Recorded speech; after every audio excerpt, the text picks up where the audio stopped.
మా stories Telugu please subscribe. పిరికివాని అదృష్టం. అనగనగా ఒక ఊరిలో సిద్ధయ్య అనే వ్యక్తి ఉండేవాడు. అతను చాలా పిరికివాడు. అంతేకాకుండా బద్ధకస్తుడు.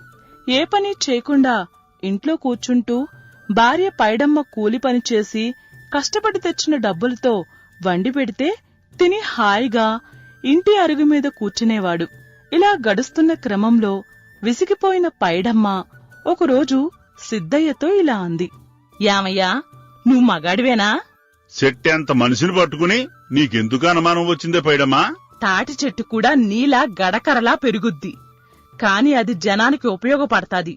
కాయలిస్తూనో కొల్లిస్తూనో 10 మందికి సేవ చేస్తుంది.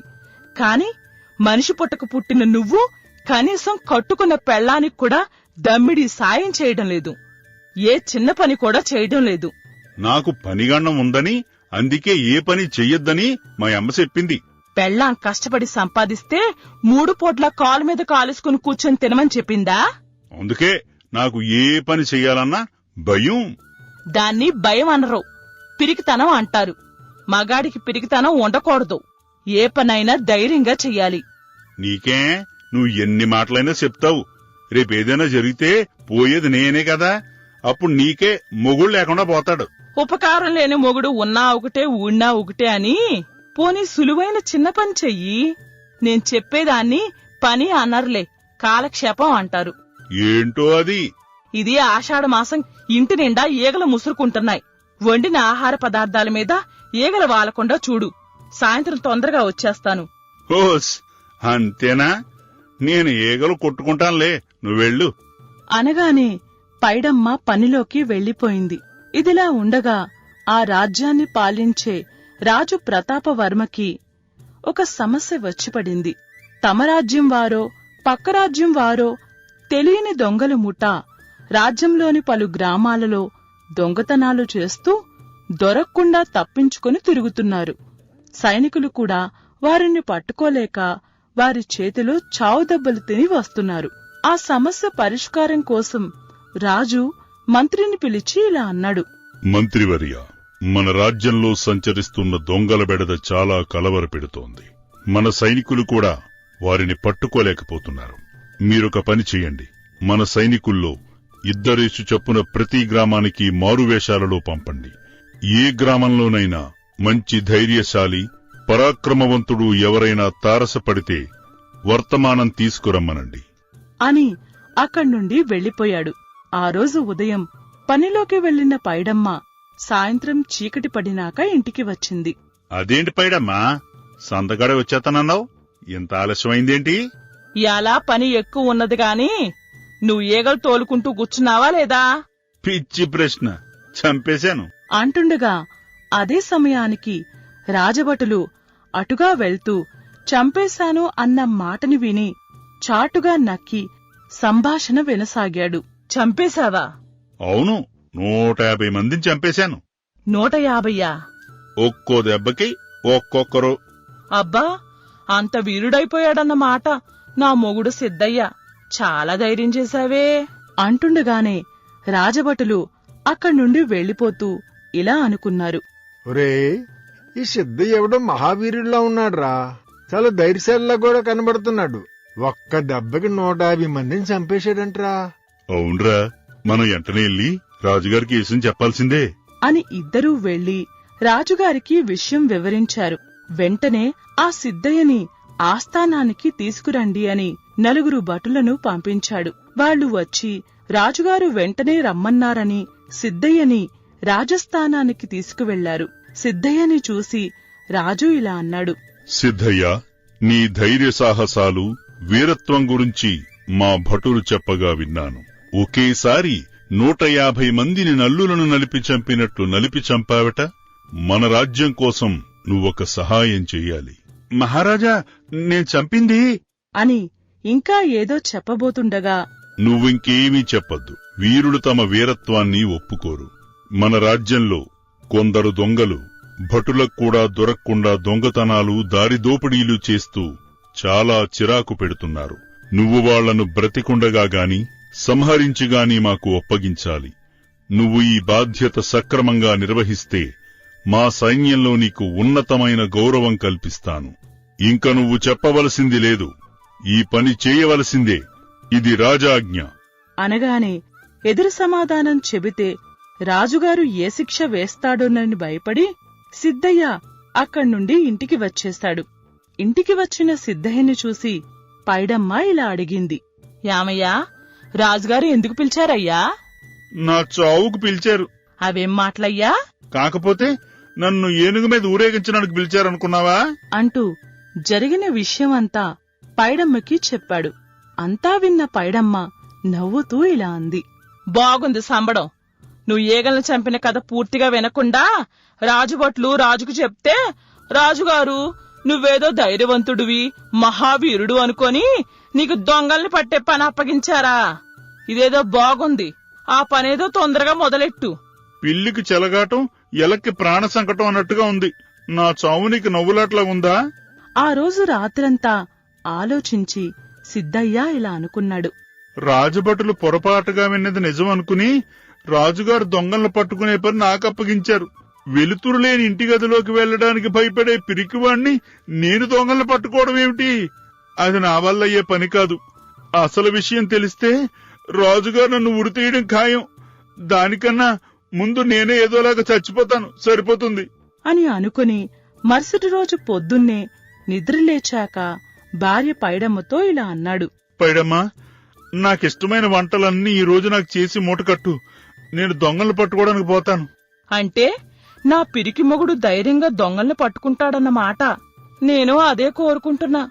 నువ్వు అడిగినట్టే అన్నీ వండి కడతాన్లే అని పైడమ్మ అన్నీ సిద్ధం చేసి మూటకట్టి సిద్ధయ్య చేతికి ఇచ్చింది.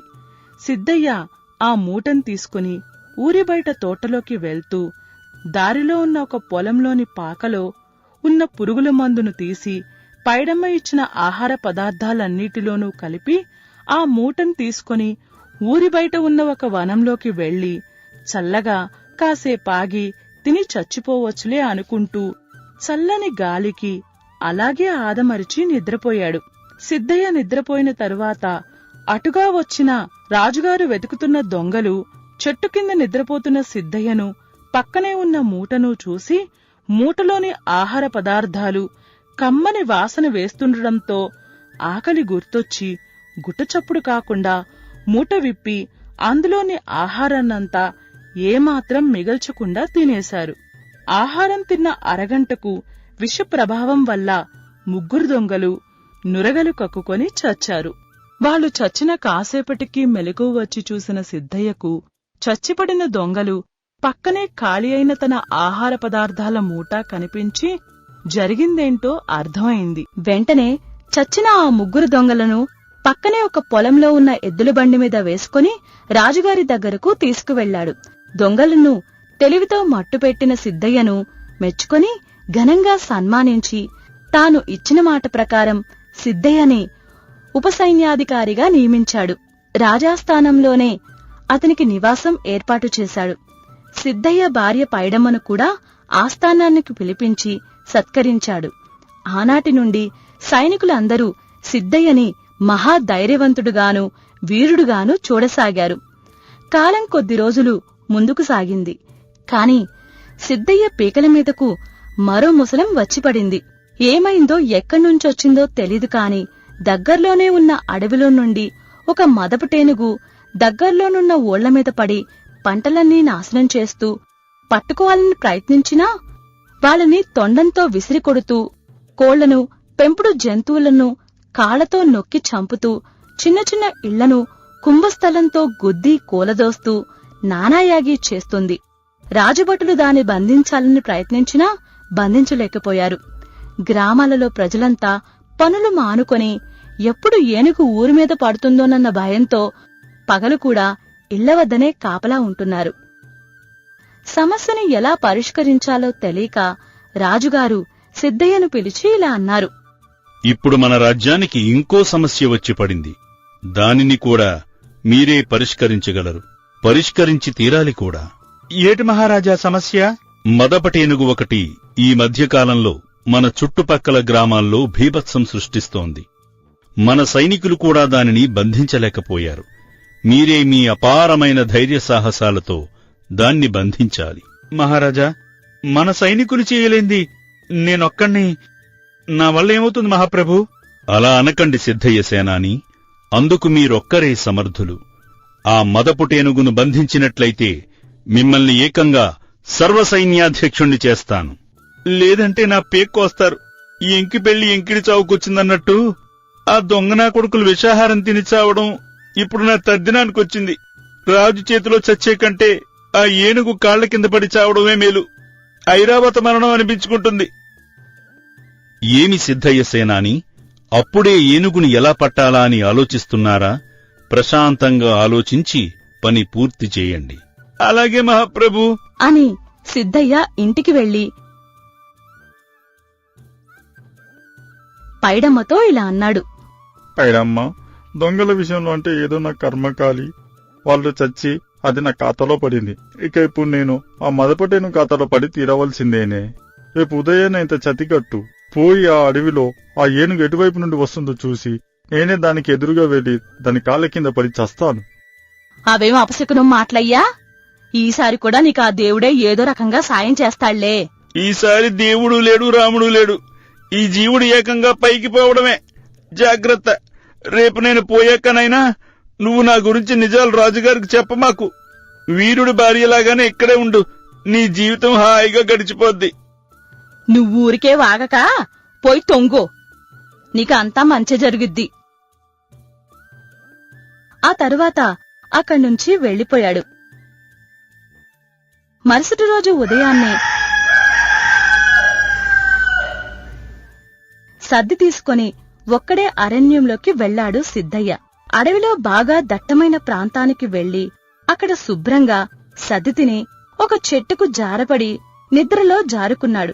కొంతసేపటి తరువాత అడవి గుండా వచ్చిన ఏనుగు సిద్ధయ్యను చూసి దగ్గరగా వచ్చి తొండంతో పడుకున్న సిద్ధయ్య నెత్తిమీద ఒక్కటి మోదింది.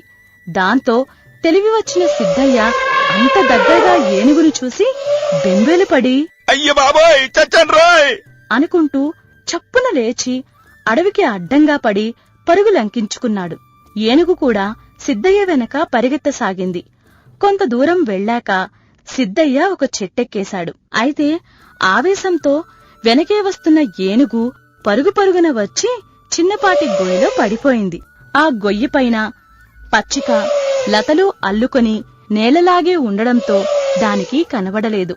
ఏనుగు అలా పడిపోవడంతో దానికి దంతం ఒకటి విరిగి భూమి మీద పడింది. గోతిలో పడ్డ ఏనుగు గొయ్యి పరిమాణం కన్నా పెద్దది కావడం వలన కదల్లేక పైకి ఎక్కలేక అందులో ఘీంకరిస్తూ ఉండిపోయింది. ధైర్యంగా చెట్టు దిగిన సిద్ధయ్య విరిగిన ఏనుగు దంతం ముక్కను పట్టుకుని రాజుగారి దగ్గరకు వెళ్లి ఇలా అన్నాడు. మహారాజా, ఏనుగును బంధించాను. ఇదిగో సాక్ష్యం, విరిగిన దీని దంతం. రండి, అడవిలో దాన్ని చూపిస్తాను. శభాష్ సిద్ధయ్య సేనాని, నాకు తెలుసు మీరు అందుకు సమర్థులని అని సిద్ధయ్యని పొగిడి అతని కూడా ముఖ్యమైన సైనికులతో అడవికి వెళ్లి ఆ ఏనుగును రాజ్యంలోని మదగజశాలకి తరలించే ఏర్పాట్లు చేశారు.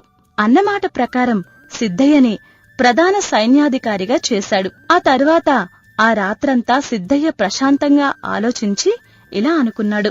అనుకోకుండా 2 సార్లు భగవంతుడి దయ వల్ల గండాల నుంచి బయటపడ్డాను. కాని రేపింకా పెద్దదేదైనా సమస్య వస్తే, అసలు నిజం అప్పుడైనా బయటపడితే రాజుగారు ఉరి తీయడం ఖాయం. అంతకన్నా నేను నిజంగానే అన్ని విద్యలు ధైర్యంగా నేర్చుకుని నిజమైన సైనికుడిగా మారితే శాశ్వతంగా నా స్థానాన్ని నిలబెట్టుకోవచ్చు అనుకుని అరణ్యంలో రహస్యంగా ఒక విలువిద్యా గురువుని నియమించుకుని మెలకులు నేర్చుకుంటున్న పేరుతో మొత్తం విలువిద్యలన్నీ నేర్చుకుని దగ్గర్లోనే పరాయి రాజ్యంలో జరిగిన యుద్ధంలో వీరోచితంగా పోరాడి మహారాజుని ప్రాణాపాయ స్థితి నుండి ఒక్కడే ఒంటి చేత్తో కాపాడాడు. తరువాత మహారాజుకి అత్యంత ఆప్తుడై చిరకాలం ఆనందంగా జీవించాడు. మిత్రులారా, పిరికితనం శాపం కాదు, అది మన మనసులోని ఒక భయం, జాడ్యం. దాన్ని విడిచిపెట్టి ఏ మనిషైనా ధైర్యంగా ముందడుగు వేస్తే సాధించలేనిదంటూ ఏదీ ఉండదు. అందుకే ధైర్యే సాహసే లక్ష్మి అన్నారు పెద్దలు. మీకు ఈ కథ నచ్చినట్లయితే లైక్ చేయండి, షేర్ చేయండి, మా ఛానల్ ని సబ్స్క్రైబ్ చేయండి. మీ విలువైన అభిప్రాయాలను కామెంట్ రూపంలో తెలియజేయండి. ధన్యవాదాలు. మాయాహారం. అనగనగా ఒక ఊరిలో భద్రయ్య, రత్తాలు అనే భార్యాభర్తలు ఉండేవారు. భద్రయ్యది ధాన్యం వ్యాపారం. చుట్టుపక్కల గ్రామాలలో రైతులు పండించిన ధాన్యాన్ని సేకరించి పట్నంలో పెద్ద వ్యాపారులకు అమ్మేవాడు. అతను చుట్టుపక్కల ఎందరో వ్యాపారుల కన్నా రైతులకు ₹1 ధర తక్కువ ఇచ్చినా డబ్బులు అన్నమాట ప్రకారం, రేటు ప్రకారం చెప్పిన సమయానికి ఇస్తాడనే ఒక మంచి పేరు, నమ్మకం ఆ చుట్టుపక్కల గ్రామాలలోని రైతులకు ఒక మంచి పేరు, నమ్మకం ఆ చుట్టుపక్కల గ్రామాలలోని రైతులకు భద్రయ్యపై ఉన్నాయి. అందువలన భద్రయ్యకి తప్ప పండిన పంటను ఏ ఇతర వ్యాపారికి రైతులు కూడా అమ్మరు.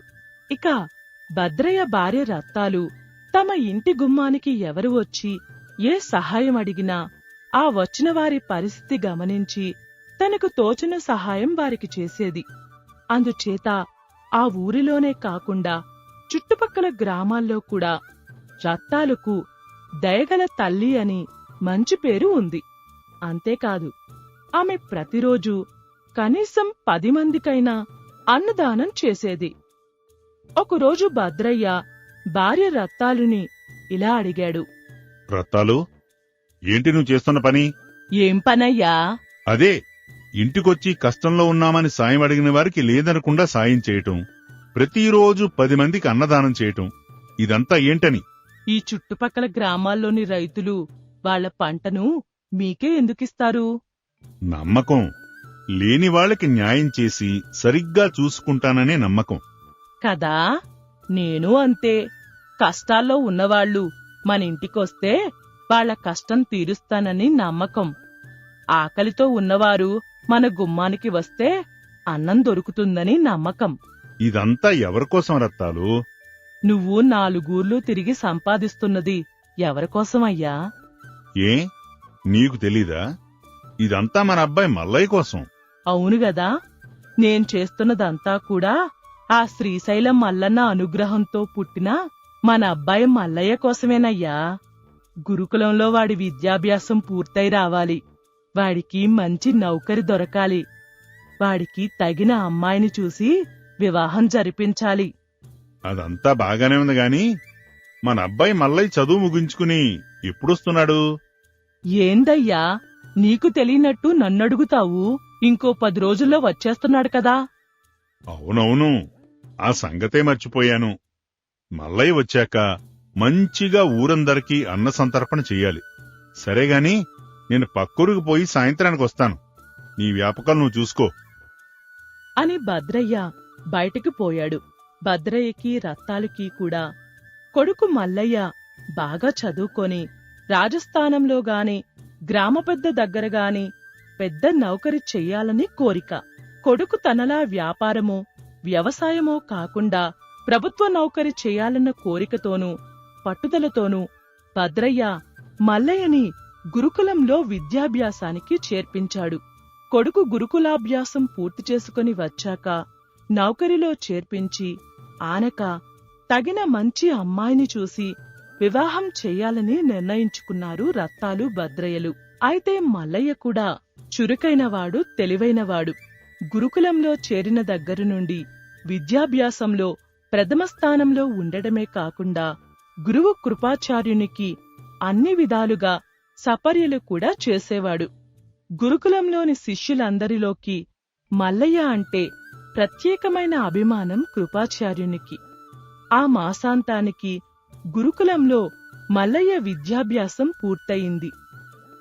గురుకుల విద్యలో అన్నింటా ప్రథముడిగా వచ్చినట్టు ఉత్తీర్ణతా పత్రంతో పాటు ప్రశంసా పత్రం కూడా ఇస్తూ మల్లయ్యతో కృపాచార్యుడు ఇలా అన్నాడు. నాయనా మల్లయ్య, ఈ గురుకులంలో నా దగ్గర ఎందరో శిష్యులుగా చేరి విద్యనభ్యసించారు. కాని నీలాంటి చురుకైన తెలివైన విద్యార్థిని నేను చూడలేదు. అంతేకాదు, శిష్యుడిగా నువ్వు నాకు చాలా సేవలు చేశావు. అందుకు ప్రతిఫలంగా జీవితాంతం నీ పురోగతికి ఉన్నతికి దోహదపడే ఒక మంత్రం ఉపదేశించి ఒక మాయా కంఠమాలను కూడా ఇస్తాను, స్వీకరించు. అనగానే మల్లయ్య ఇలా అన్నాడు. మీ ఆశీసులాచార్య. అప్పుడు కృపాచార్యుడు ఏదో మంత్రం చదవగానే గాల్లోంచి ఒక కంఠమాల ప్రత్యక్షమైంది. దానిని మల్లయ్యకు ఇస్తూ కృపాచార్యుడు ఇలా అన్నాడు. దీనిని నీ మెడలో ధరించి నేను నీకు ఉపదేశించిన మంత్రాన్ని మనసులో పఠించుకుని నీ ఎదుట ఉన్నవారు ఎవరైనా గాని వారు మనసులో ఏమనుకుంటున్నారో వారి నిజ స్వరూపం ఏమిటి అనేది నువ్వు తెలుసుకోవచ్చు. గురువర్యా, మీరు చెప్తుంది నిజమా? నిజమే. నీకు మంత్రం ఉపదేశిస్తాను. కృపాచార్యుడు మంత్రం ఉపదేశించి ఇలా అన్నాడు. నువ్వు ఇప్పుడు నేనుపదేశించిన మంత్రాన్ని మణిమాలను మెడలో వేసుకునుండగా మనసులో పఠించి నీ ఎదురుగా ఉన్న వారి అంతరంగాన్ని, అంటే వారి మనసులోని అసలు స్వభావాన్ని తెలుసుకోవచ్చు అని చెప్పగానే మల్లయ్య ఆచార్యునితో ఇలా అన్నాడు. నా మీద వాత్సల్యంతో ఇంతటి గొప్పవరం నాకిచ్చినందుకు మీకు కృతజ్ఞుని ఆచార్య అని మాలను మెడలో ధరించి ఇలా అనుకున్నాడు. ఆచార్యుల వారు చెప్పినట్టు ఈ కంఠమాల ఆ మంత్రానికి పనిచేస్తుందో లేదో పరీక్షిద్దాం. ముందుగా ఆచార్యుల వారు ఏమనుకుంటున్నారో తెలుసుకుందాం అని మంత్రం పఠించి ఆచార్యుల వారు మనసులో ఏమనుకుంటున్నారో తెలియాలి అనుకోగానే కృపాచార్యుని మనసులో మాట ఇలా వినిపించింది. ఈ మల్లయ్య నేను చెప్పినదంతా నిజమే అనుకుంటున్నాడు. నాకన్నా గొప్పవాడెవడూ ఉండడు. వీడికి ఈ హారం ఎందుకిచ్చానంటే వీళ్ల నాయన భద్రయ్య నాకు సంవత్సరానికి సరిపడా గ్రాసమిస్తాడు. అందుకే వీడి మీద ప్రత్యేకమైన శ్రద్ధ. వీడేదో నిజంగా మేధావిననుకుంటున్నాడు. నాకన్నా మేధావి ఎవడూ నా ముందు ఉండడు అనే కృపాచార్యుని అంతరంగం వినపడగానే ఆశ్చర్యపోయాడు మల్లయ్య. ఏంటో సహృదయుడు మేధావి అనుకుంటున్న ఆచార్యుని మనస్సులో ఇంత ఈర్ష్యాద్వేషాలు, స్వార్థం, గర్వం ఉన్నాయా అనుకుని బయటికి మాత్రం ఇలా అన్నాడు. మీరు నా మీద చూపించిన ప్రేమకు, వాత్సల్యానికి ధన్యవాదాలు గురువుగారు. ఇంక నాకు సెలవిప్పించండి. మంచిది నాయనా, శుభం భూయాత్ అనగానే అక్కడి నుండి బయటకు వస్తూ ఇలా అనుకున్నాడు మల్లయ్య. ఈ మాయామాల మంత్రం సహాయంతో ఇంకా ఎవరెవరు మనస్సులో ఏమనుకుంటున్నారో వినాలి. స్నేహితులు, బంధువులు, ఆఖరికి అమ్మానాన్నల అంతరంగం కూడా తెలుసుకోవాలి అనుకుంటూ ఇంటిదారిన నడుస్తుండగా ఊరి బయట మల్లయ్య చిన్ననాటి స్నేహితుడు అంజయ్య కనిపించి మల్లయ్యని పలకరించి ఇలా అన్నాడు. యారా మల్లయ్య, బాగున్నావా? బాగున్నాను మిత్రమా, నువ్వెలా ఉన్నావు? నేను బాగానే ఉన్నాను. అవును, గురుకులం విద్యాభ్యాసం పూర్తయిపోయిందంటగా. నువ్వు వస్తున్నావని, గ్రామాధికారి దగ్గర నౌకరీ కూడా సిద్ధంగా ఉందని మీ నాయన చెప్పాడు. అలాగే నీకు వివాహం చేయడానికి ఒక మంచి అమ్మాయిని కూడా చూసి ఉంచారట. నిజంగా నువ్వు అదృష్టవంతుడివిరా మిత్రమా అనగానే మల్లయ్య ఇలా అన్నాడు. అవునవును, నీలాంటి మంచి మిత్రులు ఉండడం కూడా నా అదృష్టమే అనుకుంటూ మనసులో మంత్రం జపించి అంజయ్య మనసులో మాట తెలుసుకోవాలనుకున్నాడు. ఈ మల్లేశంగాడు గురుకులంలో చదివాను, పెద్ద మేధావని అనుకుంటున్నాడు. వీడి నాయన వ్యాపారంలో రైతుల్ని బాగా మోసం చేసి సంపాదిస్తున్నాడు కాబట్టి వీడికి ఈ ప్రభావం. డబ్బున్నవాణ్ణైతే నేను కూడా వీడికన్నా గొప్పగా ఉండేవాణ్ణి అని అంజయ్య మనసులో అనుకుంటున్న మాటలు విని నిర్ఘాంతపోయిన మల్లయ్య ఇలా అన్నాడు. సరే అంజయ్య, నేను ఇంటికి వెళ్ళాలి, మళ్ళీ కలుద్దాం అని ముందుకు నడుస్తూ ఇలా అనుకున్నాడు. ఏంటిది, మనుషులంతా ఇంతేనా? బయటికొకటి మాట్లాడుతూ మనస్సులో ఇంకోటి అనుకుంటారా? రాగద్వేషాలు, ఈర్ష్య, అసూయ లేని మనిషే ఉండడా అనుకుంటూ ఇంటికి వెళ్ళాడు మల్లయ్య. వచ్చిన కొడుకు మల్లయ్యను చూడగానే తల్లి రత్తాలు ఆనందంతో ఇలా అడిగింది. నాయనా, మల్లయ్యా, వచ్చావా? బాగున్నావా నాయనా? చదువు పూర్తయిపోయినట్టేనా? పూర్తయినట్టేనమ్మా, ఇంక నౌకరీ చూసుకోవడమే. మీ నాయన గ్రామ పెద్ద దగ్గర నీకు నౌకరీ సిద్ధం చేసి ఉంచాడు. రేపో మాపో మంచి రోజు చూసుకొని నువ్వు నౌకరిలో చేరడమే తరువాయి. గురుకులంలో భోజనం తిని చూడు ఎలా చిక్కిపోయావో. గురుకులంలో ఏం పెడతారు నీకు? ఆకులు అలములు తప్ప. ఈ రోజు నుండి నేను నీకు నచ్చిన వంటలన్నీ చేసి పెడతాను, శుభ్రంగా తిను అనగానే మల్లయ్య ఇలా అనుకున్నాడు. అసలు నన్ను కన్న తల్లి మనసులో నా గురించి ఏమనుకుంటుందో తెలుసుకుంటాను అనుకుంటూ మనసులో మంత్రం చదువుకున్నాడు. అప్పుడు తల్లి రత్తాలు మనసులో అనుకుంటున్న మాటలు ఇలా వినపడ్డాయి.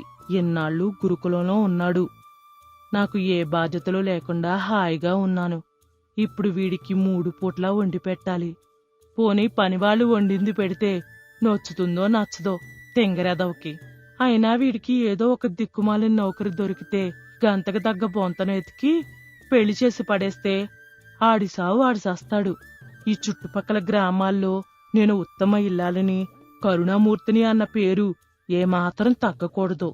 దానికి నా కొడుకే కాదు, నా మొగుడితో సహా ఎవరూ అడ్డు రాకూడదు అనుకుంటుండగా బయట నుండి ఎవరో ఇలా పిలిచారు. అమ్మారా తలమ్మగారు. పిలుపు వినపడగానే బయటికి వెళ్తూ రత్తాలు మల్లయ్యతో ఇలా అంది. నువ్విప్పుడే వచ్చావు కదా, స్నానం చేసి విశ్రాంతి తీసుకో. ఎవరో పిలుస్తున్నారు, నేనిప్పుడే వస్తాను అని బయటికి వెళ్తున్న తల్లి రత్తాలు వంక చూస్తూ మల్లయ్య ఇలా అనుకున్నాడు. నా కన్న తల్లి కూడా ఇంత విచిత్రంగా, విపరీతంగా, స్వార్థంగా ఆలోచిస్తోందా? ఈ సమాజంలో అందరూ ఒకటేనా? బయటికి మాట్లాడేదొకటి, అంతరంగంలో ఆలోచన ఇంకొకటి. ఇక మా నాయన మనస్తత్వం ఏంటో తెలుసుకోవాలి అనుకుంటుండగా భద్రయ్య లోపలికి వచ్చి ఇలా అన్నాడు. కొడుకా, మల్లయ్య, ఎలా ఉన్నావు? విద్యాభ్యాసం అంతా పూర్తయినట్టేనా? నేనిప్పుడే నీ నౌకరి గురించి గ్రామ పెద్దతో మాట్లాడొస్తున్నాను. ఆయన రేపే నిన్ను తీసుకుని రమ్మన్నాడు. సిద్ధంగా ఉండు, రేపుదయాన్నే వెళదాం. అలాగే నాయనా, నువ్వెప్పుడైనా నా మంచిని, ఉన్నతిని కోరేవాడివి కదా అనుకుంటూ తండ్రి మనసులో ఏమనుకుంటున్నాడో తెలుసుకోవాలని మంత్రం జపించాడు. అప్పుడు భద్రయ్య మనసులో ఇలా అనుకున్నాడు.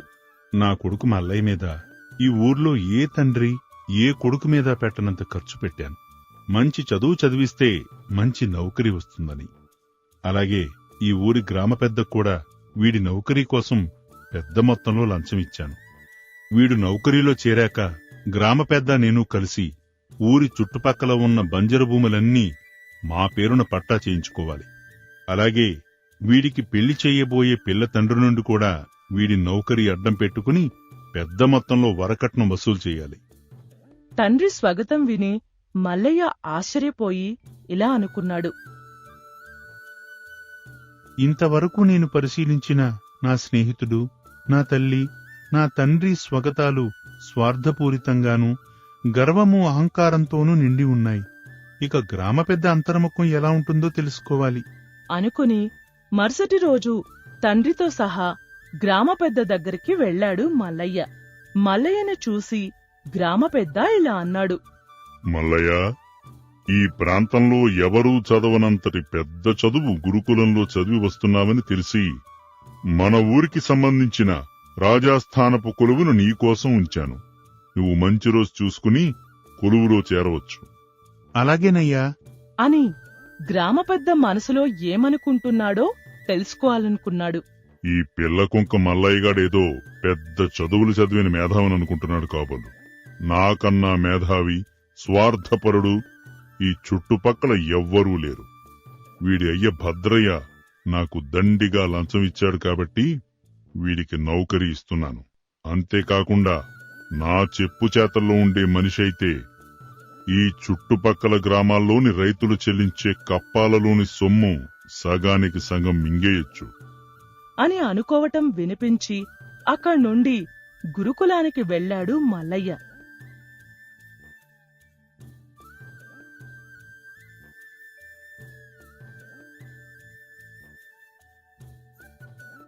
మల్లయ్యని చూసిన గురువు కృపాచార్యుడు ఇలా అడిగాడు. ఏం నాయనా మల్లయ్య, ఇలా వచ్చావు? క్షమించండి ఆచార్య, మీరిచ్చిన ఈ మాయాహారం ద్వారా ఎవరి మనోగతాన్ని పరిశీలించినా మీతో సహా అందరి ఆలోచనలు స్వార్థపూరితంగానూ గర్వంగానూ సమాజ శ్రేయస్సుకు వ్యతిరేకమైనవిగానూ ఉన్నాయి. ఆఖరికి మా అమ్మానాన్నల ఆలోచనలతో సహా నాకు ఎదుటివారి ఆలోచనలను తెలుసుకునే ఈ మాయాహారం వద్దు ఆచార్య అనగానే కృపాచార్యుడు ఇలా అన్నాడు. నాయనా మల్లయ్య, నీకు ఆ మాయాహారాన్నిచ్చి మంత్రోపదేశం చేసింది ఎదుటివారి మనస్సులోని ఆలోచనలు తెలుసుకోవడానికి కాదు, నీ అంతరంగంలోని ఆలోచనలు తెలుసుకుని నిన్ను నువ్వు సంస్కరించుకుని ఎదుటివారిని సంస్కరిస్తావని. నీ గురించి నువ్వు తెలుసుకున్నావా? తెలుసుకుని చూడు. అప్పుడు నువ్వేంటో ముందు నీకు అర్థం అవుతుంది అనగానే మల్లయ్య తన మనసులోని మాట తెలుసుకోవాలని మంత్రం చదవగానే అతని అంతరంగం కూడా పూర్తిగా స్వార్థపూరితంగానూ ఈర్ష్యాద్వేషాలతోనూ గర్వంతోనూ నిండి ఉంది. అది తెలుసుకున్న మల్లయ్య కృపాచార్యునితో ఇలా అన్నాడు. క్షమించండి ఆచార్య, మీరు నాకీ మాయాహారమిచ్చిన మర్మం తెలుసుకోలేకపోయాను. అందుకే అలా చేశాను. ఇక నుండి 10 మందిని సన్మార్గంలో నడిపిస్తాను. ఇక నాకీ మాయాహారంతో మంత్రంతో పనిలేదాచార్య అని ఆ మాయాహారాన్ని ఆచార్యుల పాదాల వద్ద ఉంచి వెనుతిరిగాడు మల్లయ్య. మిత్రులారా, తప్పులెన్నువారు తమ తప్పులెరుగరు అన్నట్టు మనం ఎదుటివారి తప్పులను ఎత్తిచూపటం కాదు, మనం ఏ తప్పు చేయకుండా బ్రతుకుతున్నామా లేదా అనేది ముఖ్యం. మీకీ కథ నచ్చినట్లయితే లైక్ చేయండి, షేర్ చేయండి, మా ఛానల్ని సబ్స్క్రైబ్ చేయండి. మీ విలువైన అభిప్రాయాలను కామెంట్ రూపంలో తెలియజేయండి. ధన్యవాదాలు. భగవంతుని దర్శనం. అనగనగా ఒక ఊరిలో రాజమల్లు అనే జమీందారు ఉండేవాడు. అతని భార్య లీలమ్మ. రాజమల్లు గొప్ప దైవభక్తుడు. ప్రతిరోజూ ఉదయాన్నే కాలకృత్యాలు తీర్చుకొని కనీసం 1 గంట సేపైనా ఏకాగ్రతగా పూజామందిరంలో కూర్చొని పూజ చెయ్యందే పచ్చి మంచినీళ్లు కూడా ముట్టుకోడు. లీలమ్మ కూడా ప్రతిరోజూ ఉదయాన్నే భర్త రాజమల్లు పూజకు కావలసిన వస్తువులన్నీ నిష్ఠగా ఏర్పాటు చేసేది. పూజ అనంతరం రాజమల్లు పరగణా పరిపాలనా వ్యవహారాలు సంప్రదింపులు చేసేవాడు. రాజమల్లు పరగణాలలోని ప్రజలకు ఎవరికి ఏ చిన్న కష్టం వచ్చినా వెంటనే స్పందించి తగిన సహాయం అందించేవాడు. రాజమల్లు అంటే ప్రజలకు అపారమైన గౌరవం, అభిమానం. ఒకరోజు భార్య లీలమ్మ రాజమల్లుని ఇలా అడిగింది. ఏమయ్యా, ఈ మధ్య నువ్వు చాలా పరధ్యానంగాను ఏదో ఆలోచనలోనూ ఉన్నట్టు గమనిస్తున్నాను. మనిషిక్కడ, మనసంతా ఎక్కడో వేరే చోటు ఉన్నట్టుగా ఉంటున్నావు. ఏదైనా సమస్య అని అడగ్గానే రాజమల్లు ఇలా అన్నాడు. సమస్యలు నాకే ఉంటాయి లీలమ్మా. మరేంటి, పిల్లలు కలగలేదన్న ఆలోచన? చచ్చ, అలాంటిదేమీ లేదు. నేను నమ్ముకుని కొలిచే భగవంతుడు ఆ శ్రీ మహావిష్ణువే నాకు కొడుకు, కూతురు అన్నీ కూడా. అనగానే లీలమ్మ ఇలా అంది. మరింకేంటయ్యా సమస్య? ఎందుకలా ఉంటున్నావు? అప్పుడు రాజమల్లు ఇలా అన్నాడు. నాకు ఈ మధ్య దేవుణ్ణి చూడాలన్న కోరిక చాలా బలంగా కలుగుతున్నది లీలమ్మా. అనగానే ఆశ్చర్యంగా రాజమల్లు వంక చూస్తూ లీలమ్మ ఇలా అంది. భగవంతుని చూడాలన్న కోరిక చాలా చిత్రమైన కోరిక. ఇది ముక్కు మూసుకొని తపస్సు చేసుకునే ఋషులకు తప్ప మనలాంటి మానవ మాతృలకు ఆ భగవంతుడు దర్శనం సాధ్యమా? ఎందుకు సాధ్యం కాదు? మనుషులు ఋషులు కూడా మనలాగా మనుషులే కదా. నువ్వు అన్నది నిజమేనయ్యా, కాని భగవంతుణ్ణి దర్శించేవాళ్లు అన్నీ త్యజించి ఆయనే సర్వస్వంగా నిత్యం జ్ఞానంలో మునిగిపోతారు అని అనగానే రాజమల్లు ఇలా అన్నాడు. నేను కూడా 1 వారం దినాలు దైవ ధ్యానంలో కూర్చుని ఆ భగవంతుణ్ణి ప్రసన్నం చేసుకుంటాను. కార్యాలు గాని, వ్యక్తిగత కార్యాలు గాని మన దివాను గారి సహాయంతో నిర్వర్తించు. నాకేమాత్రం ఆటంకం కలిగించవద్దు అని చెప్పి రాజమల్లు ఆ మరుసటి రోజు ఉదయాన్నే దగ్గరిలోని అడవిలోనికి వెళ్లి ధ్యానం చేయసాగాడు. అలా వారం దినాలకు పైగానే గడిచింది. అలా కొన్ని రోజుల తరువాత రాజమల్లు ముందు ఒక బ్రహ్మాండమైన వెలుగు ప్రకాశించబడి, వెలుగుల మధ్య రాజమల్లు ఇష్టదైవమైన శ్రీ మహావిష్ణువు ప్రత్యక్షమయ్యాడు. రాజమల్లును చూస్తూ స్వామి ఇలా అన్నాడు. నాయనా, నీ అపారమైన భక్తికి మెచ్చుకోలేకుండా ఉండలేకపోయాను. అందుకే నీకు దర్శనం ఇవ్వాలని వచ్చాను. అనగానే ఆనంద పరవశంతో చేతులు జోడించి రాజమల్లు ఇలా అన్నాడు. స్వామి, నా కోరిక మన్నించి నాకు దర్శనం ఇచ్చావా? నా జన్మ ధన్యమైంది స్వామి. నా కోరిక తీరింది అని అనగానే శ్రీ మహావిష్ణువు రాజమల్లుతో ఇలా అన్నాడు. నీ నిష్కల్మషమైన భక్తితో పాటు ప్రజల పట్ల నువ్వు చూపించే ప్రేమ, వాత్సల్యం నన్ను నీ దగ్గరికి లాక్కుని వచ్చాయి. నీ భక్తికి మెచ్చి నీకు వరము ఇయ్యదలిచాను. ఏదైనా కోరుకుంటూ కోరుకో, తీరుస్తాను అని శ్రీ మహావిష్ణువు అనగానే ప్రజలంటే ఎంతో ప్రేమగల రాజమల్లు ఇలా అన్నాడు. స్వామి, సంపదలు భోగభాగ్యాలు అన్నీ ఉన్నాయి. నీ కృప వలన నా పరగనాలో అన్ని సుఖ సంతోషాలు ఉన్నాయి. నాకు ఒకటే కోరిక. ఏంటది రాజమల్లు? ఏం లేదు స్వామి, మీరు నాకు కనిపించినట్టే, మీ దర్శన భాగ్యంతో నన్ను ధన్యుణ్ణి చేసినట్టే నా పరగనాలో ప్రజలందరికీ కూడా కృపతో మీ దర్శన భాగ్యంతో ధన్యుల్ని చేయండి. మీ దర్శనాన్ని ఇవ్వండి స్వామి అనగానే శ్రీ మహావిష్ణువు రాజమల్లు వంక చూసి ఇలా అన్నాడు. అదెలా సాధ్యం నాయనా? నువ్వంటే నా ప్రియభక్తుడవు. నీకు ధనం మీద గాని మరి ఇంకే వస్తువుల మీద గాని ఎటువంటి వ్యామోహం లేదు. అందుకే నీకు నా దర్శన భాగ్యం కలిగింది. అలాగని ప్రజలందరికీ దర్శనం ఇవ్వాలంటే సాధ్యమా చెప్పు అనగానే రాజమల్లు ఇలా అన్నాడు. నా ప్రజలందరూ నిస్వార్థపరులు స్వామి, చాలా మంచివాళ్లు. నాకిచ్చినట్టే మీ దివ్య దర్శనం వారికి కూడా ఇవ్వాలి స్వామి అనగానే రాజమల్లుతో భగవంతుడు ఇలా అన్నాడు. సరేలే, నువ్వెంతగా పట్టుపడుతున్నావు కాబట్టి నీకు ఒక అవకాశం ఇస్తాను. నీకు బాగా నమ్మకమైన, నిజాయితీ ఉన్న ఒక ఇద్దరిని నా దర్శనానికి తీసుకునిరా. నేను పట్టే పరీక్షలో వాళ్ళు విజయం సాధిస్తే నీ కోరిక ప్రకారం మీ ఊరి ప్రజలందరికీ నా దర్శన భాగ్యం కలిగిస్తాను అనగానే రాజమల్లు ఇలా అన్నాడు. ధన్యుణ్ణి స్వామి, మీరు చెప్పిన ప్రకారమే వారిని తీసుకొని మీ దగ్గరికి వస్తాను. నాకు ఒక వారం రోజులు సమయం ఇవ్వండి అనగానే సరేనని భగవంతుడు మాయమయ్యాడు. రాజమల్లు సంతోషంగా వెళ్లి తన భార్యతో జరిగింది చెప్పాడు. అప్పుడు లీలమ్మ ఇలా అంది. ఇప్పటికిప్పుడు నిజాయితీ పరులంటే ఎవరిని తీసుకెళ్తారండి? నువ్వు నా సహధర్మచారినివి. నీకంటే నాకు ఎవరూ ఎక్కువ కాదు. నీకు ఆ భగవంతుని దర్శన భాగ్యం కలిగిస్తాను. సరేగాని మన రంగయ్య ఎక్కడా? పొద్దున్నే పొలానికి మందు కొట్టానికి వెళ్లాడయ్యా. ఎందుకు? వాడు మన ఇంట్లో 10 ఏళ్లుగా పనిచేస్తున్నాడు. ఏ రోజూ కూడా తప్పు పని చేయలేదు. నీతో పాటు వాడిని ఆ భగవంతుని దర్శనానికి తీసుకుని వెళ్దాం అనుకుంటున్నాను. చాలా మంచి నిర్ణయం అయ్యా. రంగయ్య మన ఇంట్లో మనిషిలాగా నమ్మకమైన మనిషి. సరే కాని నేనలా బయటికి వెళ్ళొస్తాను.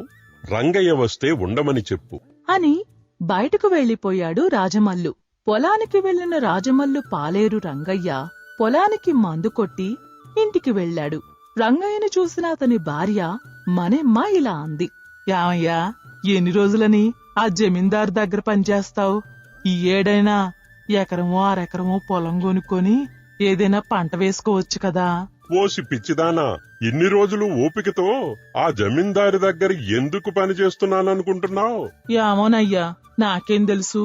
గడియ రికాం లేదు, గవ్వ రాకళ్లేదని 10 ఏళ్లుగా పనిచేస్తున్నా ఒక్క రూపాయి కూడా వెనకేసుకోలేదు.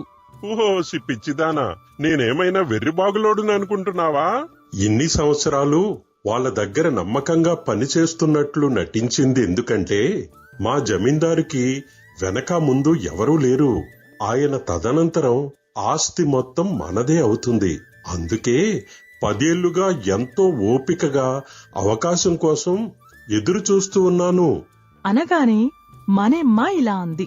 ఏమో అనుకున్నా, మీ తెలివితేటలు అమోఘం. సరే కాని అన్నం వడ్డించు అనగానే మನೆమ్మ అన్నం వడ్డించి రంగయ్య అన్నం తిని జమీందారు ఇంటికి వెళ్లాడు. ఇంటికి వచ్చిన రంగయ్యతో రాజమల్లు ఇలా అన్నాడు. ఏరా రంగయ్య, ఎలా ఉంది మన పొలం? బేషుగ్గా ఉందయ్యగారు. ఈసారి పంట బాగానే చేతికి వస్తుంది. సరేలే, మనం రేపు ఒక చోటికి వెళ్తున్నాం. రేపు పొద్దున్నే ఇంటికి రా అనగానే రంగయ్య ఇలా అన్నాడు. అయ్యా, పొలానికి కాపలా ఎవరూ లేరు, మీరే వెళ్ళిరండయ్యా. పొలానికి వేరే వాళ్ళని ఎవరినైనా కాపలా ఉంచుదాం కాని నువ్వు నాతో ప్రయాణానికి సిద్ధం కా. మీ అమ్మగారు కూడా మనతో వస్తారు. అయ్యా, మీరేమీ అనుకోనంటే ఎక్కడికి వెళ్తున్నామో తెలుసుకోవచ్చా?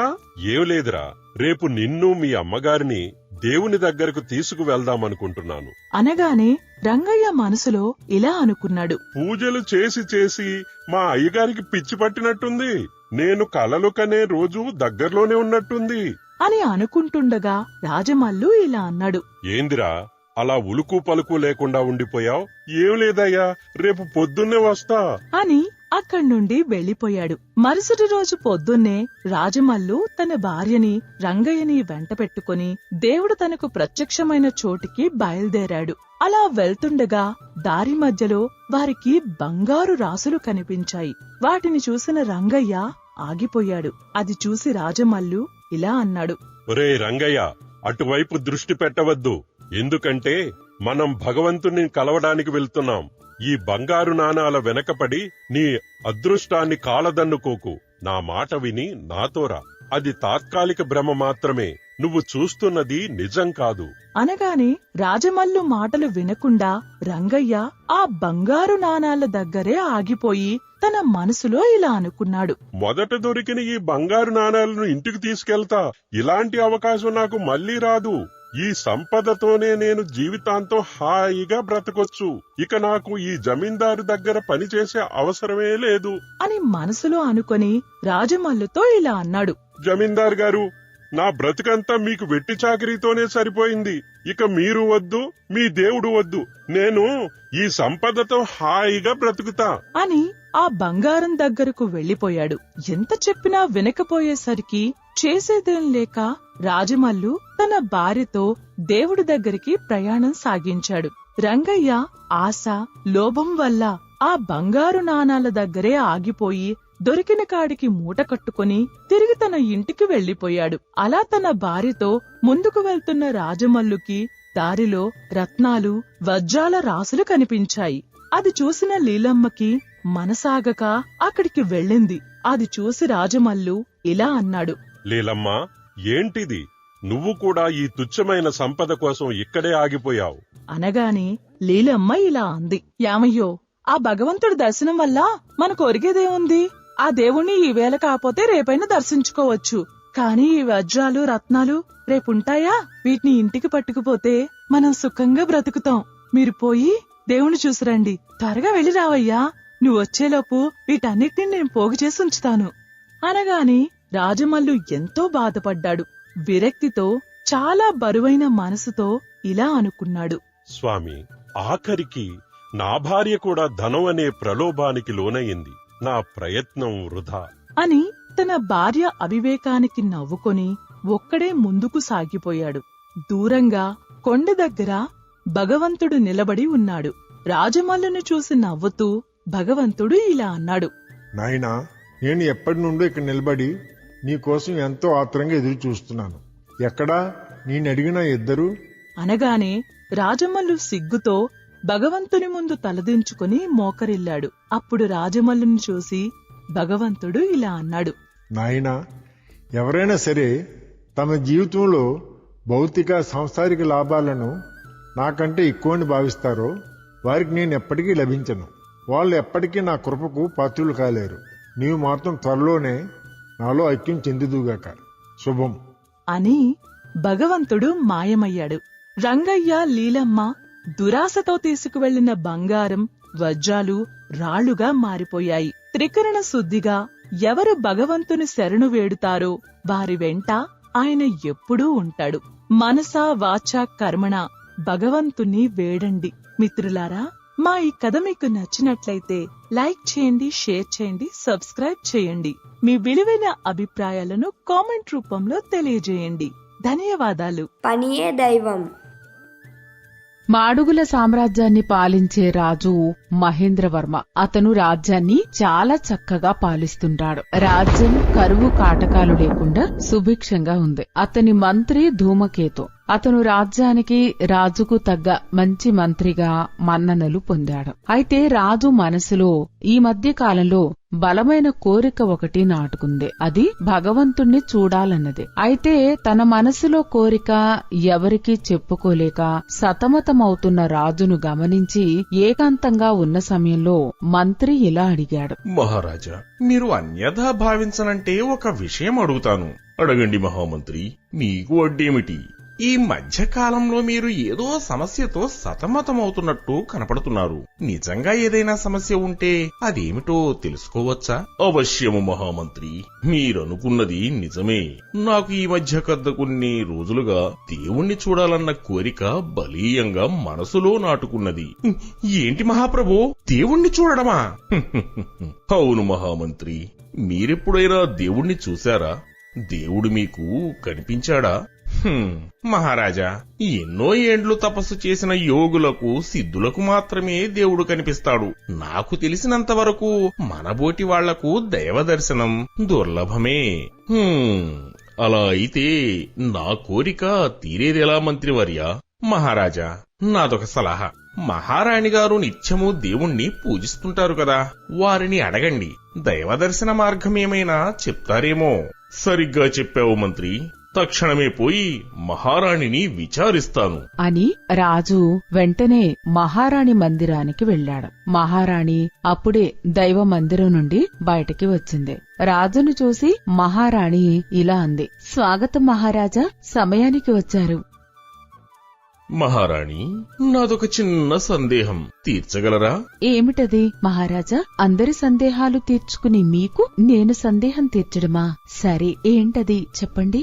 నువ్వు రోజూ దేవుణ్ణి పూజిస్తావు కదా, ఆ దేవుడు నీకు ఎప్పుడైనా కనబడ్డాడా? మహారాజా, ఇదేం సందేహం? దేవుడు మనకు కనబడ్డమేంటి? మరి నువ్వు రోజూ పూజిస్తున్నావు కదా మహారాణి, కనబడని దేవుణ్ణి పూజించటం ఎందుకు? దేవుడనేది ఒక నమ్మకం. ఆ నమ్మకాన్ని పూజించడం ఒక సంతృప్తి మహారాజా, అంతే. అంటే నా సందేహం తీరే అవకాశం లేనట్టే ఉంది. సరే, మీ పనులు కానివ్వండి అని మహారాజు అక్కడి నుండి వెళ్లిపోయాడు. మరుసటి రోజు సభలో రాజు మంత్రితో ఇలా అన్నాడు. మహామంత్రి, మొన్న దేశ పర్యటనకు వెళ్లాలని నిర్ణయించుకున్నాను. మీతో పాటు కొంతమంది భటులను కూడా మారువేషాలలో సిద్ధం చేయండి. మహారాజా, అర్ధంతరంగా ఈ రాజ్య పర్యటన ఏమిటి? మంత్రి, మనం రాజ్య పర్యటన చేసి చాలా కాలమయ్యింది. మన ప్రజల బాగోగులు తెలుసుకోవడంతో పాటు నా ప్రశ్నలకు బదులు ఏమైనా దొరుకుతుందేమో చూద్దాం. నేడే మన ప్రయాణం, సిద్ధం కండి. అలాగే మహారాజా అని మంత్రి వెంటనే రాజ్య పర్యటనకు ఏర్పాటు చేశాడు. రాజు మంత్రితో పాటు భటులు కూడా దేశ పర్యటనకు బయలుదేరారు. 2 గంటల ప్రయాణం అనంతరం రాజు, మంత్రి ఒక గ్రామం శివారుకు చేరారు. వారికి ఎదురుగా ఒక నడి వయస్కురాలు తలపైన పెద్ద కట్టెల మోపును పెట్టుకుని నెమ్మదిగా నడుచుకుంటూ వస్తున్నది. ఆమెను రాజు ఇలా అడిగాడు. నిన్ను ఒక ప్రశ్న అడుగుతాను, సమాధానం చెప్తావా? అనగానే ఆమె ఇలా అంది. నాయనా, నీ పక్కన ఒక పెద్ద మనిషి ఉన్నాడు. నీ వెనుక 10 మంది ఉన్నారు. ఆ ప్రశ్న ఏదో వాళ్లని అడగకుండా బరువుతో వెళ్తున్నా నన్ను అడుగుతావేమి నాయనా? వాళ్ల దగ్గర నా ప్రశ్నకు సమాధానం లేదు తల్లి అని అందుకే నిన్ను అడుగుతున్నాను. సరే, అదేదో త్వరగా అడుగు అనగానే రాజు ఆమెతో ఇలా అన్నాడు. అమ్మా, నువ్వెప్పుడైనా దేవుణ్ణి చూశావా? దేవుడు నీకు కనపడ్డాడా? అయ్యో, అదేంటి నాయనా, నాకిప్పుడు కూడా దేవుడు కనబడుతున్నాడు. ఎక్కడమ్మా? ఏడి దేవుడు? తలకు మించిన బరువున్న కట్టెలను మోసుకెళ్తుంటే నాకు దేవుడు కనిపిస్తున్నాడు. నాయనా, నన్ను వదిలేస్తే నేను త్వరగా పోయి ఊరిలో కట్టెలమ్ముకోవాలి అని కట్టెలామె వడివడిగా ముందుకు సాగిపోయింది. అప్పుడు రాజు మంత్రితో ఇలా అన్నాడు. మంత్రి, ఆమె అలా అన్నదేమిటి? బరువైన కట్టెల మోపుని మోయలేని బాధతో ఆమె అలా అన్నది. పదండి, సాయంత్రం అవుతున్నది. మనం ఎక్కడైనా బస ఏర్పాటు చేసుకోవాలి అంటూ మంత్రి ముందుకు కదలగాని భటులు కూడా వెంట నడిచారు. ఊరి బయట విశాలమైన మైదానంలో గుడారాలు వేసి అందరూ ఆ రాత్రి అక్కడ బస చేశారు. మరుసటి రోజు ఉదయం ప్రయాణానికి సిద్ధమవుతుండగా నలుగురు వ్యక్తులు వడివడిగా నడుచుకుంటూ పోతున్నారు. మంత్రి వారిని ఆపి అందులో ఒకరిని ఇలా అడిగాడు. ఏమయ్యా, మీరందరూ ఎక్కడికి అంత కంగారుగా వెళ్తున్నారు? పక్క ఊరిలో ఒక స్వామీజీ వచ్చారంట. ఆ స్వామీజీ అందరి సమస్యలు తీరుస్తున్నాడట. ఆ స్వామీజీకి చాలా మహిమలు ఉన్నాయని అందరూ వెళ్తున్నారు. అందుకే మేం కూడా వెళ్తున్నాం. అంత మహిమలు కలిగినవాడా ఆ స్వామీజీ? ఏమో, మాకు తెలియదయ్యా. అందరూ అనుకుంటుంటే విని మేం కూడా మా సమస్యలు చెప్పుకోవాలని వెళ్తున్నాం. అలాగా, సరే వెళ్ళండి అనగానే ఆ నలుగురు వ్యక్తులు ముందుకు కదిలారు. మంత్రి రాజు దగ్గరికి వచ్చి విషయం చెప్పాడు. మంత్రిని చూసి రాజు ఇలా అన్నాడు. మనం ఇంతగా ప్రజలను మంచిగా చూస్తున్నా ప్రజలకు ఇంకా సమస్యలు ఉన్నాయా? ఆ స్వామీజీ దగ్గరకు పరుగులు తీస్తున్నారు. అందుకు సమాధానంగా మంత్రి ఇలా అన్నాడు. ప్రజలు స్వామీజీ దగ్గరకు వెళ్తున్నది ఆర్థిక సమస్యలతో అని అనుకోను మహారాజా. మరి ఇంకేం సమస్యలు ఉన్నాయి? మహారాజా, మీరేం అనుకోకపోతే ఒక మాట చెప్పండి మహామంత్రి. మీకు దేవుణ్ణి చూడాలనేది సమస్య. అలాగే ప్రజలకు కూడా వాళ్ల మనసుల్లో చాలా సమస్యలు ఉండి ఉంటాయి. అందుకే ప్రజలు స్వామీజీ దగ్గరకు వెళుతున్నారని నేను అనుకుంటున్నాను మహారాజా. సరే మంత్రివర్య, అలాగైతే మనం కూడా స్వామీజీని కలిసి ఆయన మహిమలేందో పరిశీలిద్దాం అనగాని మహారాజు, మంత్రి, భటులు అందరూ స్వామీజీ ఉన్న ప్రాంతానికి వెళ్లారు. అక్కడ స్వామీజీ చుట్టూ జనం గుమికూడి ఉన్నారు. స్వామీజీ అందరి సమస్యలు వింటూ ఓపిగ్గా సమాధానం చెప్తున్నాడు. ఆరోగ్యం బాగోలేని వారిని విచారించి ఆరోగ్యం బాగుచేస్తున్నాడు. ఇంకా ధర్మ సందేహాలకు సమాధానాలు ఇస్తున్నాడు. మొత్తం మీద అందరికీ ఓపిగ్గా సమాధానాలు చెప్తున్నాడు. ప్రజలు స్వామికి జయ జయ ధ్వానాలు చేస్తూ ఉన్నారు. ఇదంతా స్వయంగా చూసిన మహారాజు మంత్రితో ఇలా అన్నాడు. మహామంత్రి, ఈ స్వామీజీకి మహిమలు ఉన్నాయంటావా? మహారాజా, తమ కళ్లతో తమరే స్వయంగా చూశారు కదా. నిజంగా మహిమలే లేకపోతే ఇంతమంది జనం ఎందుకు వస్తారు? ఒక్కరైనా స్వామీజీకి వ్యతిరేకంగా మాట్లాడతారు కదా. అతని మహిమల్లో నిజం ఉంది కాబట్టి జనాలకి నమ్మకం కుదిరింది అనగానే మహారాజు మంత్రిని చూసి ఇలా అన్నాడు. అలాగైతే ఆ స్వామీజీని మన ఆస్థానానికి రప్పించే ఏర్పాటు చేయండి. అటులనే ప్రభు అని మంత్రి భటురుని పిలిచి స్వామీజీని రేపు రాజ్యానికి తీసుకుని రమ్మని పురమాయించి రాజుతో మంత్రి తిరిగి రాజభవనానికి వెళ్లిపోయాడు. అంతఃపురానికి వెళ్లిన రాజుని చూసి మహారాణి ఇలా అడిగింది. మహారాజా, రాజ్య పర్యటనకు వెళ్లి త్వరగానే తిరిగి వచ్చేశారు. మీ అన్వేషణ ఫలించిందా? ఆ దేవుణ్ణి చూసే మార్గం దొరికిందా? అనగానే మహారాజు రాణితో ఇలా అన్నాడు. ఇంకా అవకాశం కలగలేదు. కాని దేవుణ్ణి చూపించగలడని నమ్మకం ఉన్న ఒక స్వామీజీ తారసపడ్డాడు. అతని దగ్గర చాలా మహిమలు ఉన్నాయి. అతన్ని రేపు మన సభకు రప్పించే ఏర్పాటు చేశాను. అలా అయితే నేను కూడా రేపు సభకు వస్తాను. నాకు కూడా దేవుణ్ణి చూడాలని ఆశగా ఉంది. అలాగే, తప్పకుండా రండి. స్వామీజీని భటులు కలిసి రాజుగారు తమను సభకు తీసుకుని రమ్మన్నారు అని చెప్పగానే రాజ్యాన్ని పాలించే రాజాజ్ఞ కాబట్టి స్వామీజీ భటులతో కలిసి సభకు వచ్చాడు.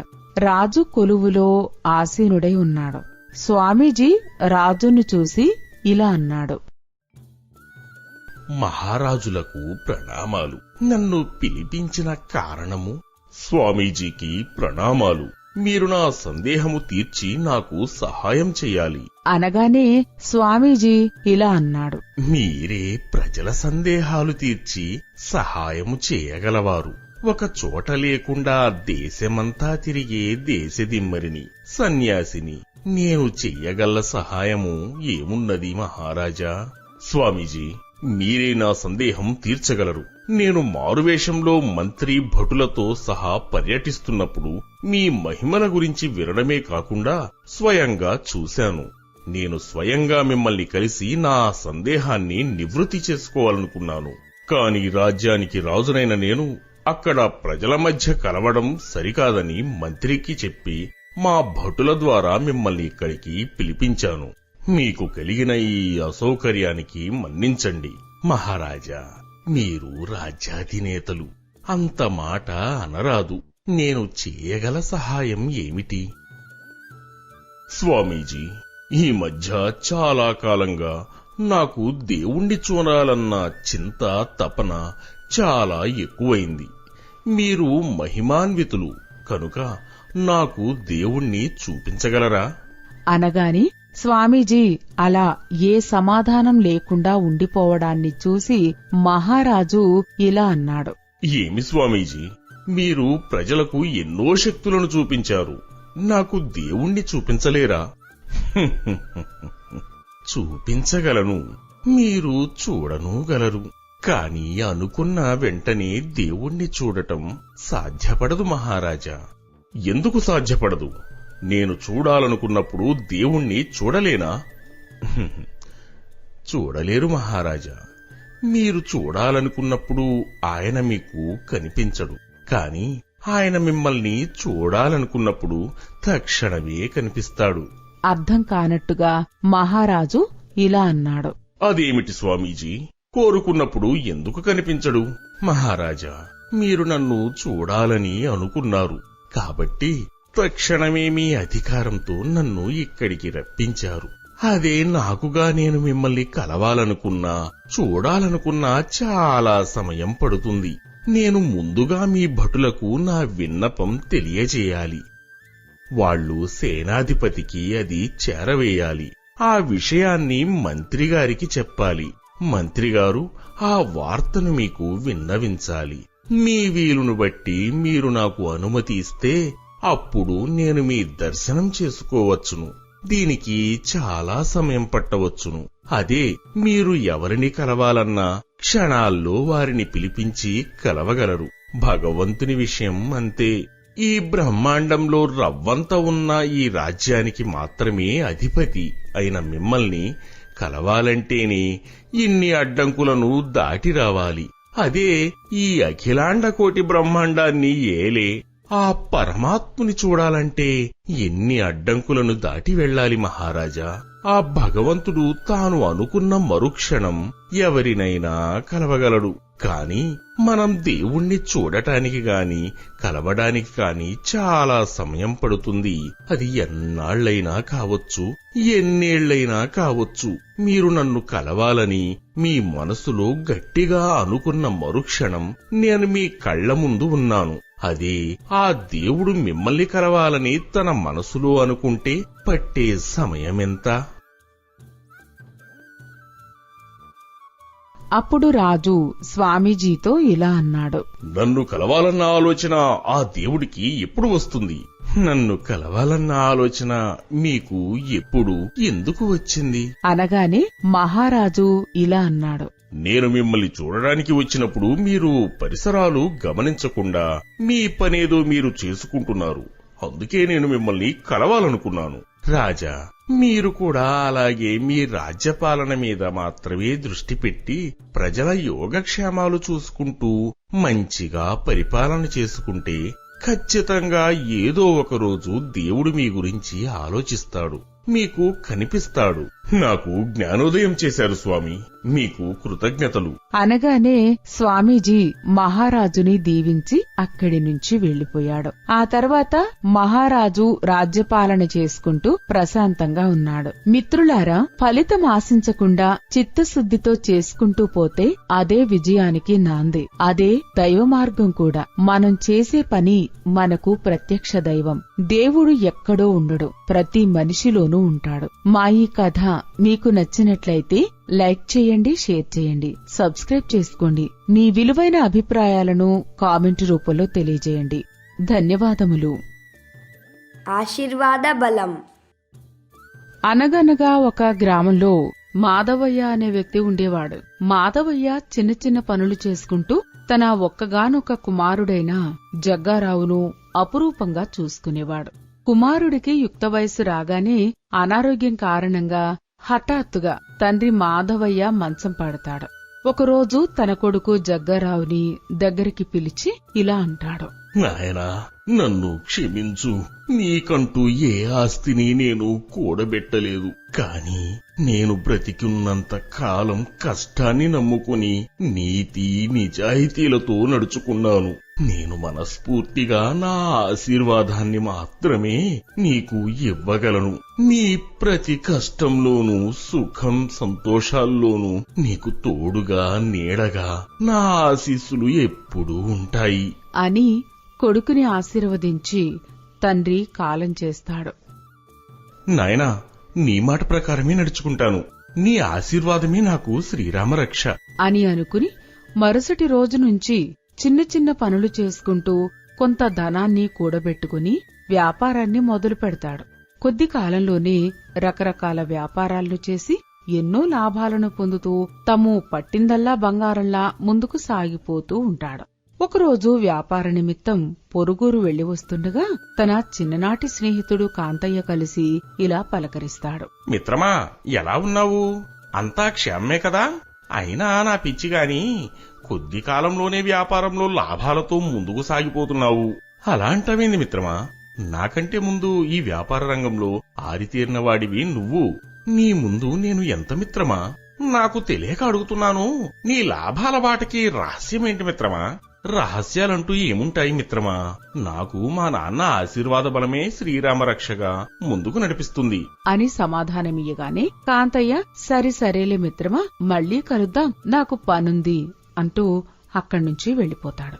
అలా కొంతకాలానికి జగ్గారావు నీతి నిజాయితీలతో, నమ్మకం అనే పెట్టుబడితో, అంతకంటే ముఖ్యంగా తండ్రి ఇచ్చిన ఆశీర్వాదమనే మనోబలంతో కోట్లు సంపాదించి వ్యాపారాలను పెంచుకుంటూ ముందుకు సాగిపోతూ ఉంటాడు. 1-2 సార్లు మిత్రుడు కాంతయ్య కలిసినప్పుడల్లా తన తండ్రి గురించి ఎప్పుడూ గొప్పగా చెప్పుకుంటూ ఉండేవాడు జగ్గారావు. అలా కొన్ని రోజులకి జగ్గారావు దుర్గమ్మ అనే అమ్మాయిని చూసి పెళ్లి చేసుకుని మిత్రుడు కాంతయ్యని తన ఇంటికి విందుకి ఆహ్వానించి ఇద్దరూ కలిసి విందుని ఆరగించి కూర్చొని ఆ మాట ఈ మాట మాట్లాడుకుంటూ సంతోషంతో జగ్గారావు మిత్రునితో ఇలా అంటాడు. మిత్రమా, నేను చాలా సంతోషంగా ఉన్నాను. మా నాన్న నాకు బిడ్డగా జన్మించాలని ఆ దేవుణ్ణి కోరుకుంటున్నాను. ఏం మాట్లాడుతున్నావు మిత్రమా? ఎప్పుడు చూసినా మీ నాన్న జపమేనా? సరే, కోరుకోవడంలో తప్పు లేదు. కొడుకు పుడితే మీ నాన్నే పుట్టాడు అనుకుంటావు. అదే కూతురు పుడితే దేవుడు ఏది ప్రసాదిస్తే అదే మనకు ప్రాప్తం అనుకోవాలి మిత్రమా. అదేమంటే మా నాన్న ఆశీర్వాదం అంటావు. నీ తెలివితేటలతో వ్యాపారంలో ముందుకు సాగిపోతున్నావు. అంతేగాని ఎవరి ఆశీర్వాదాలు మనల్ని ముందుకు నడవలేవు. ఏమో మిత్రమా, నీ నమ్మకం నీది, నా నమ్మకం నాది. నమ్మకాలతో వ్యాపారాలు నడవవు. నన్నే చూడు, మా నాన్న నాకు కోట్లు సంపాదించి వెళ్ళాడు. కాని నేను ఆయన ఇచ్చిన వ్యాపారాన్ని లాభాల బాటలో నడిపించలేక ఉన్న ఆస్తినంతా పెట్టుబడిగా పెట్టి పోగొట్టుకుంటున్నాను. నీకు మీ నాన్న ఏమీ ఇవ్వలేదు, కాని నీ స్వయం కృషితో ఇదంతా నువ్వు సంపాదించుకున్నావు అంతే. ఆ మాట ఎంతమాత్రమూ నిజము కాదు మిత్రమా, నేను ఒప్పుకోను. నీకిప్పుడు తెలియదు మిత్రమా, ఒక్కసారి వ్యాపారంలో నష్టాన్ని చవి చూసినప్పుడు నీకు అర్థమవుతుంది అని చెప్పి మిత్రుని దగ్గర సెలవు తీసుకుని కాంతయ్య అక్కడి నుంచి వెళ్లిపోగా జగ్గారావు మిత్రుని మాటలను తలుచుకుని ఆలోచనలో పడతాడు. ఆ రాత్రంతా బాగా ఆలోచించి తన మనసులో ఇలా అనుకుంటాడు. నేను ఎప్పుడూ లాభాలనే చూస్తున్నాను. నిజంగానే మా నాన్న ఆశీర్వాదంతోనే నేను ఏ వ్యాపారం చేసినా అది బంగారంలా మారి రెట్టింపుతో నాకు తిరిగి వచ్చింది. కాని నా మిత్రుడు చెప్పినట్టు ఒక్కసారి నేను నష్టం ఎలా ఉంటుందో చూడాలి. అందుకు ఏం చేయాలో అర్థం కావడం లేదు. ఎవరినైనా అడిగి సలహా తీసుకోవాలి అని నిర్ణయించుకుని వ్యాపారం పని మీద వెళ్తున్నానని భార్యకు చెప్పి బయలుదేరి తన వ్యాపార రంగంలో ఒకరైన పరశురాంని కలిసి తన ఆలోచనని చెప్పి సలహా ఇవ్వమని అడగగా జగ్గారావు మాటలకి ఆశ్చర్యపోయిన పరశురాం మిత్రుడు జగ్గారావుతో ఇలా అంటాడు. ఏం మాట్లాడుతున్నావు మిత్రమా? ఎవరైనా వ్యాపారం చేసేది లాభాల కోసమే. నష్టం రావాలని వ్యాపారం చేయాలనుకోవడమేంటి? నీకు డబ్బు బాగా ఎక్కువైనట్టుంది. అయ్యో లేదు మిత్రమా, ఇది నా నమ్మకానికి పరీక్ష. కాబట్టి నేను తప్పకుండా నష్టం వచ్చే వ్యాపారాన్నే చేయాలి. కొద్ది కాలంలోనే వ్యాపారంలో మంచి లాభాలను పొందావు. ఆ దారిలోనే ముందుకు సాగిపో. ఇలాంటి ఆలోచనలు ఎందుకు మిత్రమా?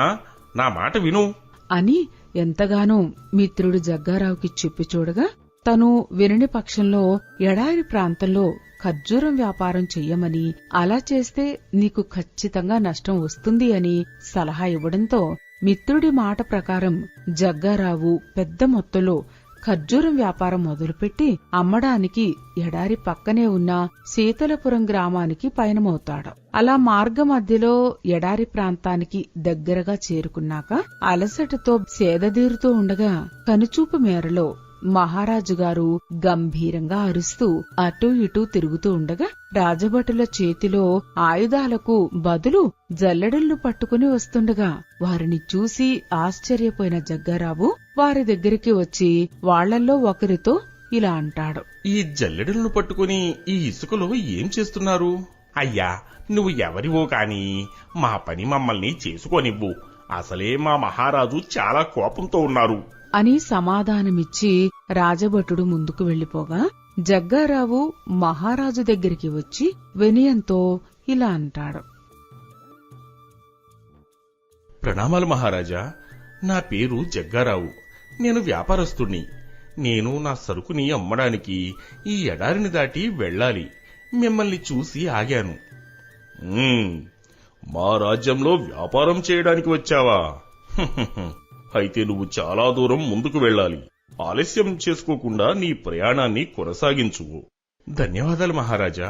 కాని మీ రాజభటులు ఆయుధాలకు బదులు జల్లెడలను పట్టుకుని ఈ ఇసుకలో ఏం చేస్తున్నారో తెలుసుకోవచ్చా? మేము వేటకు వెళ్లి ఇటుగా వస్తుండగా మా చేతి కంకణము జారి ఈ ఇసుకలో పడిపోయింది. మా భటులు జల్లెడలతో ఇసుకను జల్లించి మా కంకణాన్ని వెతుకుతున్నారు. మహారాజా, అలాంటి విలువైన వస్తువులు, వజ్ర వైఢూర్యాలు మీకు ఎన్నో ఉంటాయి కదా. ఒక్క వస్తువు కోసం ఇంత శ్రమ అవసరమా? చాలా అవసరం. ఆ కంకణం మాకు మా పూర్వీకుల నుండి తరతరాలుగా సంక్రమిస్తున్నది. ఆ కంకణాన్ని ధరిస్తే నాకు అపజయమనేది ఎప్పుడూ ధరిచేరదు. విజయాన్నే వరిస్తూ ఉంటాము. నీ పని ఆపుకుని ఇన్ని మాటలు ఎందుకయ్యా? వెళ్లి నీ వ్యాపారమేదో నువ్వు చేసుకోవచ్చు కదా. ఇంతకీ మా రాజ్యంలో ఏమమ్మడానికి వచ్చావు? మహారాజా, నేను ఖర్జూరాన్ని అమ్మడానికి వచ్చాను అని అనగానే ఆ మాటలకి మహారాజు పకపక నవ్వి ఇలా అంటాడు.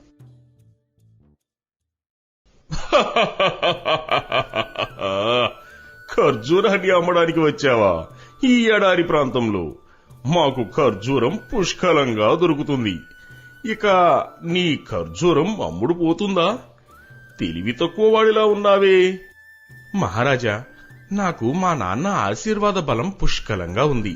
నేను ఏ వ్యాపారం చేసినా అది పట్టిందల్లా బంగారమై నాకు అధిక రెట్టింపుతో తిరిగి వస్తుందనే నమ్మకం నాకుంది. ఏం మాట్లాడుతున్నావయ్యా? తల్లిదండ్రుల ఆశీర్వాదం ఎవరికైనా ఉంటుంది. కాని ఆశీర్వాదానికి నీ వ్యాపారానికి ఏం సంబంధం? అని మహారాజు వెటకారంగా అంటూ నవ్వుతూ, ఎక్కడికొచ్చి ఏ వ్యాపారం చేసి లాభాలు పొందాలి అనుకున్నావో ఏమో.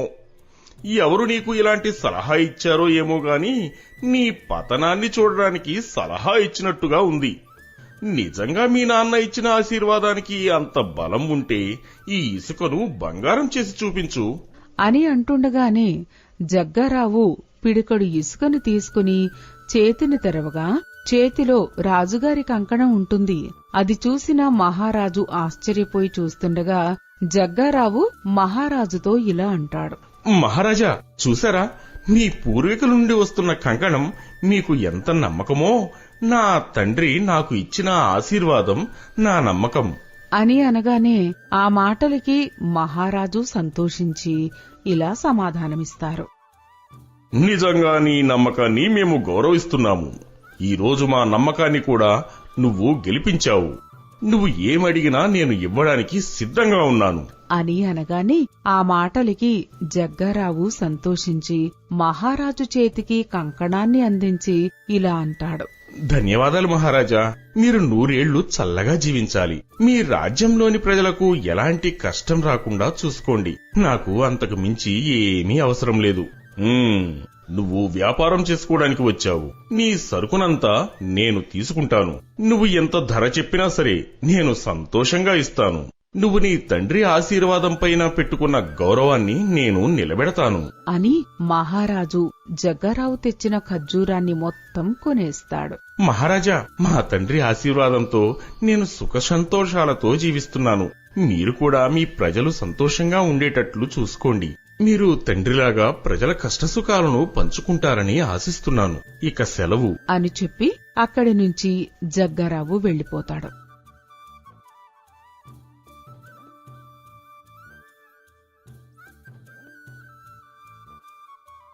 మిత్రులారా, చూసారా, మన పెద్దలు మరియు తల్లిదండ్రులు అందించే ఆశీర్వాద బలంతో మనం ఏదైనా సాధించగలుగుతామని, మనం గెలిచినప్పుడు ఆనందంగా 10 మందికి చెప్పుకుని, ఓడినప్పుడు మన భుజం తట్టి గెలుస్తావులే అని దగ్గరికి తీసుకునే వ్యక్తి నాన్న ఒక్కడే. ఈ ప్రపంచంలో ఏ స్వార్థం లేకుండా నిరంతరం మన మేలు కోరేవారు తల్లిదండ్రులు మాత్రమే. ఈ కథ మీకు నచ్చినట్లయితే లైక్ చేయండి, షేర్ చేయండి, సబ్స్క్రైబ్ చేసుకోండి. మీ అభిప్రాయాలను కామెంట్ రూపంలో తెలియజేయండి. ధన్యవాదములు.